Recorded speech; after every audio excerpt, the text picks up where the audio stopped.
Oke teman-teman, balik lagi dengan saya Fikri Ridho. Seperti biasa saya akan mereaction soal sepak bola Indonesia dan juga tanggapan komentar dari netizen soal sepak bola tanah air. Seperti apa tanggapan mereka? Mari kita simak sama-sama. Let's go.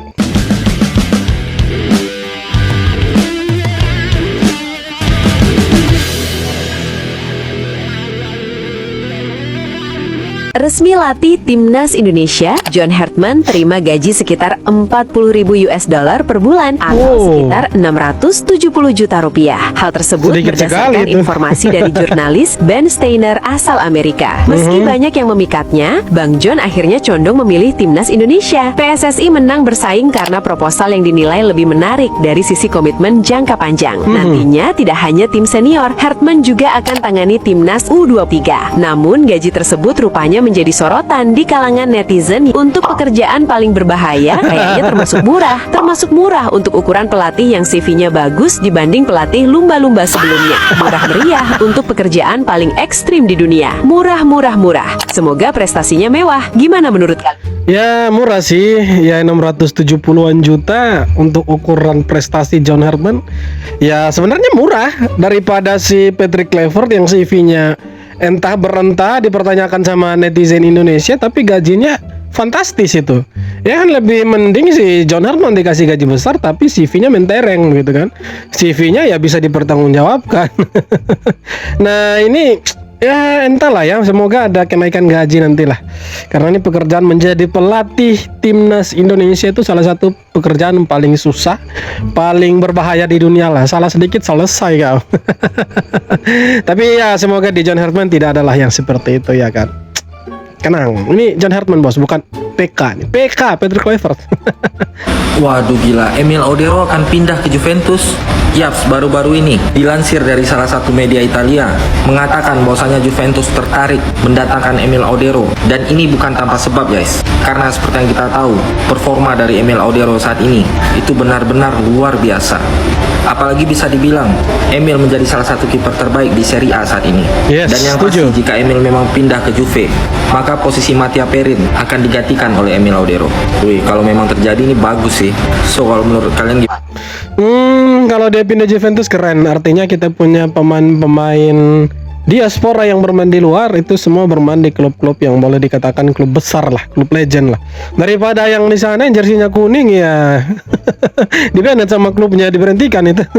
Gajinya tidak dibayar. Aduh kasihan sekali itu. Karena apa? Karena terlalu bernafsu untuk main di timnas Malaysia. Entah berentahlah timnas itu. Timnas yang tidak ada prestasinya. Bercanda, jangan marah-marah orang Malaysia, santai, tenang, karena kalian memang di bawahnya King Indo. Kalau soal pemain-pemain seperti ini diaspora keturunan, kalian kalah jauh lah dengan Indonesia, iya kan? Malaysia kalah jauh, Era baru Timnas Indonesia dimulai. John Hartman siap antar Garuda terbang ke Piala Dunia 2026. PSSI resmi memperkenalkan John Hartman sebagai pelatih baru Timnas Indonesia. Keren. Momen bersejarah ini berlangsung di Hotel Mulia, Senayan pada Selasa pagi. Dalam sesi perkenalan kepada publik, pelatih asal Inggris tersebut menyampaikan keyakinan besarnya terhadap potensi sepak bola Indonesia.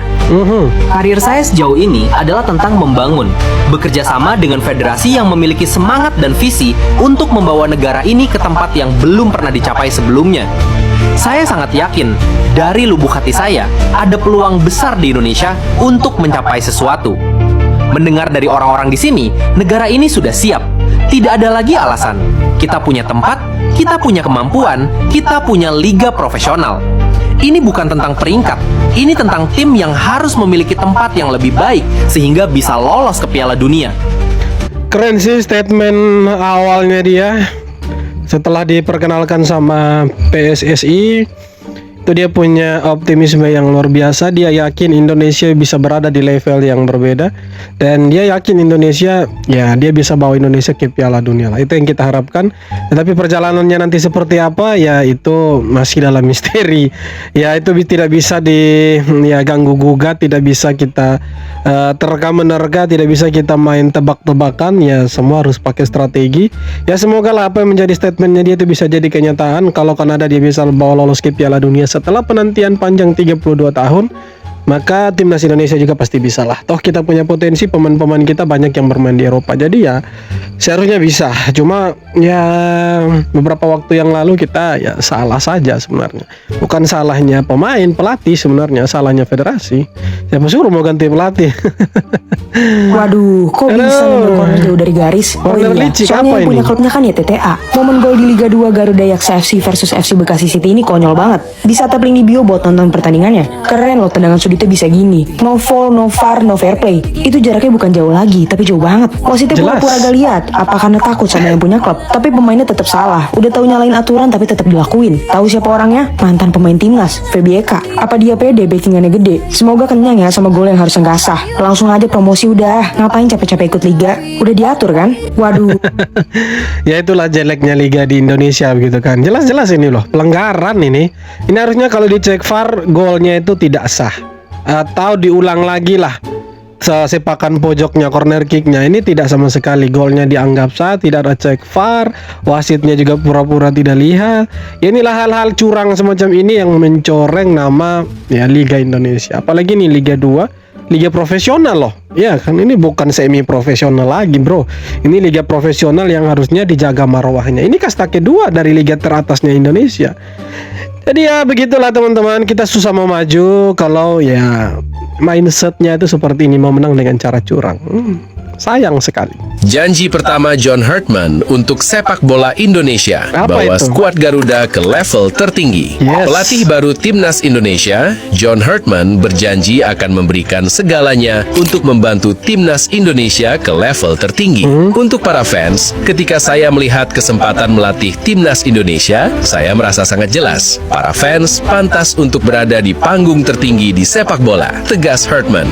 Saya berasal dari kota bernama Newcastle, sebuah kota di Inggris yang terkenal akan kerja keras dan gairah untuk sepak bola. Dan itu yang saya rasakan ketika melihat Timnas Indonesia bermain dan juga para pendukung mereka. Jadi, saya akan memberikan kualifikasi, passion, dan pengalaman saya untuk Timnas Indonesia ke tempat yang sebelumnya belum pernah kita jangkau. Pungkasnya. Patut kita nantikan dan mari kita dukung. Ya pastinya kita dukung lah. Ya semoga apa yang dicita-citakan sama si John Hartman, sama cita-cita kita juga bisa tercapai dan kita bisa lihat Indonesia berada di level up. Itu yang kita harapkan, saudara-saudara. Ya begitulah kira-kira, kalau tidak ada campur tangan dari ya kalian tahulah siapalah di belakang-belakang itu. PSSI akhirnya mengumumkan John Hartman secara resmi ke publik sebagai pelatih anyar Timnas Indonesia. Agenda ini turut dihadiri seluruh jajaran pengurus PSSI, mulai dari Ketua Umum Erick Thohir dan yang lainnya. Meski sudah ditunjuk menjadi pelatih kepala, John Hartman hingga saat ini masih belum memiliki tim kepelatihan lengkap yang akan mendampinginya bekerja memimpin Timnas Indonesia. Mengenai hal tersebut, Ketua Badan Tim Nasional Sumarji mengatakan PSSI saat ini masih mendiskusikannya dengan Dirtek terkait nama-nama asisten pelatih lokal yang akan diajukan ke Hartman. Apakah Bung Towo cocok untuk menjadi asisten pelatihnya? Woi, jangan. Ya bolehlah Bung Towel, Coach Justin bolehlah. bercanda. Maksudnya kalau mereka ya tidak pantas lah, mereka tidak punya CV sebagai sebagai orang yang memang benar-benar profesional di dalam sepak bola gitu kan. Ya mungkin ya nama-nama seperti Zulkifli Syukur dan beberapa ya asisten-asisten sebelumnya lah boleh lah dicoba itu, karena sekarang belum utuh kan. Tapi ya congratulations lah untuk John Hartman, sudah diperkenalkan secara umum ke publik Indonesia. Dan ya kita nantikan seperti apa rekam jejaknya dia. Kita nantikan juga bagaimana pertandingan perdananya dia saat menukangi Timnas Indonesia. Ya kita semua menanti-nantilah. Sebelum diperkenalkan ke publik, rupanya pelatih baru Timnas Indonesia John Hartman udah mulai melakukan pendekatan awal. Pertama yang ia lakukan adalah asesmen menyeluruh terhadap tim. Bukan cuma soal teknis, tapi juga karakter dan mentalitas pemain. Pak John bahkan udah menghubungi Il Capitano Jay Itzes dan lebih dari 60 pemain Timnas Indonesia. Menurutnya, komunikasi ini penting agar ia benar-benar memahami siapa pemainnya, apa kebutuhan mereka, dan bagaimana kondisi di dalam tim sebenarnya. Dan yang menarik, ada 3 prinsip yang selalu ia pegang: mendengar, mengerti, dan beraksi. Tanpa mendengar, pelatih nggak akan benar-benar paham. Tanpa memahami, keputusan bisa salah arah. Tanpa beraksi, yaitu cuman omon-omon. Terus, gimana pandangan kalian tentang pelatih baru Timnas? Keren sih, dia punya inisiatif untuk menghubungi pemain ya supaya jaga apa namanya, menjaga hubungan baik lah antara pelatih dengan pemain untuk menjaga chemistry supaya nanti pas di lapangan sudah tidak canggung-canggung lagi, sudah terbiasa, jadi enak mainnya, tidak ada terbebani nantinya. Seperti daerahnya Patrick Kluivert, ada isu ruang ganti lah segala macam lah, pemain tidak harmonis lah basi itu. Bung Towel sudah angkat bicara persoalan pelatih baru timnas Indonesia. Katanya strategi John Hartman di Kanada belum tentu manjur jika diterapkan di Indonesia. Kalau tanggapan kalian gimana coba? Ya, iya sih, tidak mungkin manjur Indonesia menurut pandangannya Bung Towel. Tidak salah, betul itu. Menurut Bung Towel, ya apa yang diterapkan di Kanada belum tentu bisa sempurna itu kembali terjadi di Indonesia. Tapi kan ya kita lihat juga, jangan menganggap remeh pemain-pemain kita, jangan menganggap sesuatu yang ada di Indonesia itu kecil. Kita punya potensi, saya pikir apa yang dia buat di Kanada bisa juga dia buat di Indonesia. Apa sih hebatnya Kanada begitu kan? Ya kan, apa sih kelebihannya Kanada dan kita tidak bisa sampai sama kayak mereka, tidak bisa lolos Piala Dunia? Kita sebenarnya hampir lolos Piala Dunia, cuman keputusan federasi saja yang membuat kita tidak lolos Piala Dunia. Iya kan, yang setuju boleh komen. Iya toh, yang membuat kita tidak lolos Piala Dunia itu kan keputusan federasi, bukan soal kalah dan menangnya. Yang membuat kita tidak lolos ke Piala Dunia yaitu keputusan federasi. Nah sekarang kalau Bung Towel bilang John Hartman buat apa yang dibuat di Kanada belum tentu bisa buat Indonesia sih, ya menurut saya sah-sah saja, silahkanlah berkomentar. Tapi ya ingat juga bahwa kita punya pemain bukan pemain kaleng-kaleng sekarang. Kita punya pemain yang hebat-hebat, ini bukan pemain era kegelapan. Dari tackle yang disebut bodoh oleh sang pelatih sampai cetak gol penyelamat muka sitar, Justin Hubner akhirnya menjawab kritik dengan cara paling tepat. Beberapa waktu lalu, Jusa sempat disorot karena satu tackle keras yang dinilai pelatihnya sebagai keputusan ceroboh. Tapi bek timnas Indonesia ini belajar dari kesalahan di laga kontra Go Ahead Eagles. Dia tampil lebih tenang, lebih disiplin, dan jadi penyelamat wajah sitar di detik terakhir. Menariknya, gol yang dicetak Jusa berkat assist dari mantan wonderkid yang dulu digadang-gadang jadi titisan Lionel Messi, yakni Alen Halilovic. Di pertandingan ini, pemain Indonesia lain yakni Dean James juga ambil bagian dan bermain selama 74 menit, menunjukkan konsistensi di level Eredivisie. Oh iya, kompatriot Jusa yang punya darah Jawa yakni Neraisho Kasanwiryo juga memulai debutnya di laga kontra Go Ahead. Tapi Doi nggak eligible buat bela timnas karena udah generasi keempat loh ya. Keren lah, kita punya pemain saling bertemu di liga teratas. Liga Belanda era divisi, keren. Ada Dean James di Go Ahead Eagles, kemudian si Justin Hubner di Fortuna Sittard. Tapi keren lah Justin Hubner bisa cetak gol, mungkin ada efek dukungan dari dia punya metua lah. Saya mah Jennifer Koppen itu ya, keren itu. Mantap Jusa. Era baru, naturalisasi baru. Di bawah pelatih anyar John Hartman, opsi naturalisasi pemain masih sangat mungkin terjadi. Apalagi saat ini ada beberapa nama yang cukup realistis untuk dinaturalisasi. Yes, seperti betul. Jensen Schelt, Pascal Struijk, Lauren Ulrich, hingga Dean Zandenbergen. Namun kali ini situasinya jelas berbeda dengan tahun-tahun sebelumnya. Proses naturalisasi tak lagi semulus dulu. PSSI sebelumnya telah menerima ultimatum dari DPR yang meminta naturalisasi dihentikan jika timnas Indonesia gagal lolos ke Piala Dunia 2026. Kekhawatiran DPR cukup masuk akal. Jangan sampai timnas terlalu bergantung pada pemain naturalisasi dan justru menghambat perkembangan pemain lokal. Dan jangan sampai PSSI hanya memikirkan hasil instan tanpa memikirkan jangka panjang. Tapi gimana menurut kalian? Seharusnya antara pembinaan pemain lokal dengan naturalisasi harusnya berjalan seimbang. Jadi ketika pemain-pemain lokal kita sudah siap untuk ke level yang tertinggi, mereka sudah bisa dipakai di sana begitu kan. Tapi kalau kita lihat di posisi sekarang, jelas sekali kita membutuhkan pemain naturalisasi loh. Nah kalau kita tolak ukurnya adalah gagal Piala Dunia dan kita menjadikan itu sebagai alasan bahwa tidak boleh naturalisasi lagi, saya pikir salah juga. Sejujurnya kita masih membutuhkan pemain naturalisasi loh. Apapun alasannya, tidak dibenarkan kita tidak membutuhkan pemain naturalisasi, pemain keturunan. Sangat-sangat membutuhkan mereka untuk kita capai, kita punya target-target yang ada di depan mata. Mau juara Piala AFF ya, kalau kita hanya pakai pemain lokal belum tentu bisa bro. Buktinya sudah ada bertahun-tahun tidak bisa.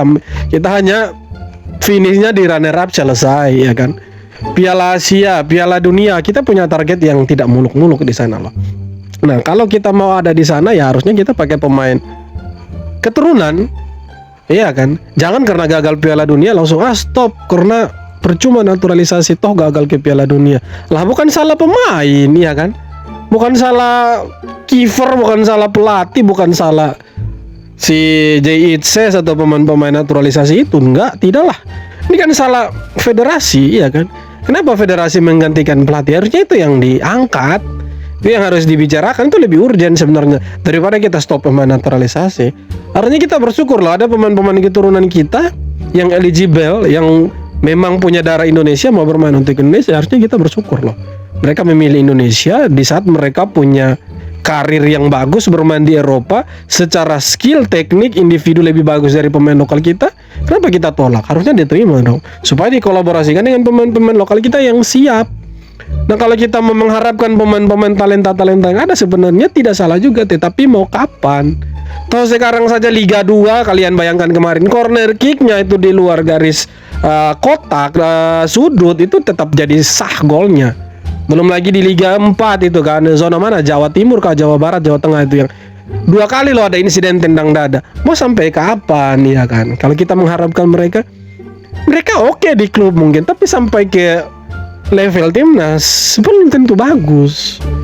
Jadi sekali lagi, kalau untuk naturalisasi harusnya diteruskan saja sambil pelan-pelan membangun infrastruktur untuk sepak bola, membangun usia-usia muda ini, membina mereka supaya ketika mereka sudah ada di tahap di mana siap pakai, mereka sudah bisa dipakai di U20, U23, senior, ya kan? Itu seharusnya seperti itu. Jadi janganlah stop naturalisasi, teruskan saja naturalisasi, harusnya dibiarkan saja karena memang kita membutuhkan mereka, sangat-sangat membutuhkan mereka. Bagaimana menurut kalian? Pasti setuju dong. Oke teman-teman, jadi itu dia beberapa video tanggapan komentar dari netizen Indonesia soal sepak bola kita, dan seperti apa tanggapan kalian silahkan tulis kolom komentar. Terima kasih banyak sudah nonton video, sampai akhir kita jumpa lagi di video-video berikutnya. Thank you bro.